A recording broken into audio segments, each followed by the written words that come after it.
হাওর এলাকাতে এরকম হচ্ছে, যেখানে যেরকম প্রাকৃতিক দুর্যোগ হচ্ছে, প্রত্যেকটা জায়গার বিষয়ে মাননীয় প্রধানমন্ত্রী কনসার্ন। এবং আপনারা জানেন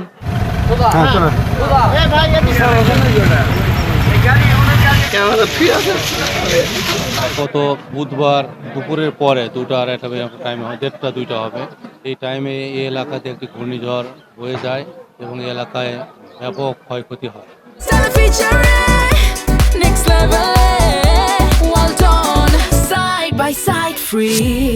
প্রায় 900 হেক্টর জমির ফসল, প্রায় 300 হেক্টরের মতো ফসল প্রায় বেশিরভাগই নষ্ট হয়ে গেছে এবং আংশিক নষ্ট হয়েছে 600 হেক্টর।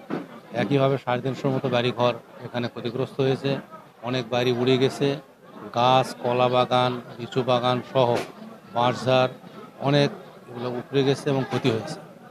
আমাদের এলাকা কৃষিপ্রধান এলাকা, একটি ফসল যদি নষ্ট হয়ে যায় ওই ফসলটি মেকআপ করা ওই একজন কৃষক ভাইয়ের পক্ষে কিন্তু সম্ভব হয় না। এজন্য আমি জানার পরে আমি এসেছি, আমি নিজে ঘুরে দেখলাম, অন্যান্য থানাতেও কিছু কিছু ক্ষতি হয়েছে সেটিও ঘুরে দেখেছি। আমি সরকারের কাছে বিষয়গুলো উত্থাপন করব এবং মাননীয় প্রধানমন্ত্রী কালকে যখন ক্যাবিনেট মিটিংয়ের পরে আমি বলার সাথে সাথেই মাননীয় প্রধানমন্ত্রী আমাকে বললেন, ঠিক আছে আপনি কালকে যেয়ে নিজে দেখে আসেন কি পরিস্থিতি। এবং হাওর এলাকাতে এরকম হচ্ছে, যেখানে যেরকম প্রাকৃতিক দুর্যোগ হচ্ছে, প্রত্যেকটা জায়গার বিষয়ে মাননীয় প্রধানমন্ত্রী কনসার্ন।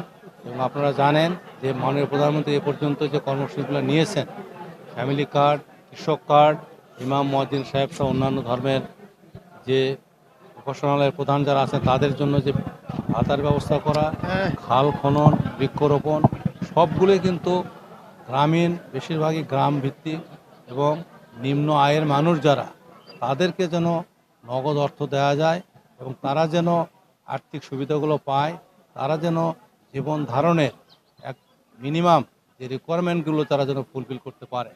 এবং তিনি আগামী জুলাই থেকে স্কুল, প্রাইমারি স্কুলের ছাত্রছাত্রীদের জন্য একই ধরনের পোশাকের ব্যবস্থা করবেন। ঢাকা শহরকে দূষণমুক্ত এবং বাচ্চাদের স্কুলে যাওয়া যদি নিরাপদ হয় সেজন্য বাসগুলো ইলেকট্রিক বাস আসবে। ইলেকট্রিক বাসগুলো ডিউটি ফ্রি, এই বাসগুলোর কোনো ট্যাক্স লাগবে না। যে সমস্ত শিক্ষা প্রতিষ্ঠান আমদানি করবে তাদের কোনো ট্যাক্স লাগবে না।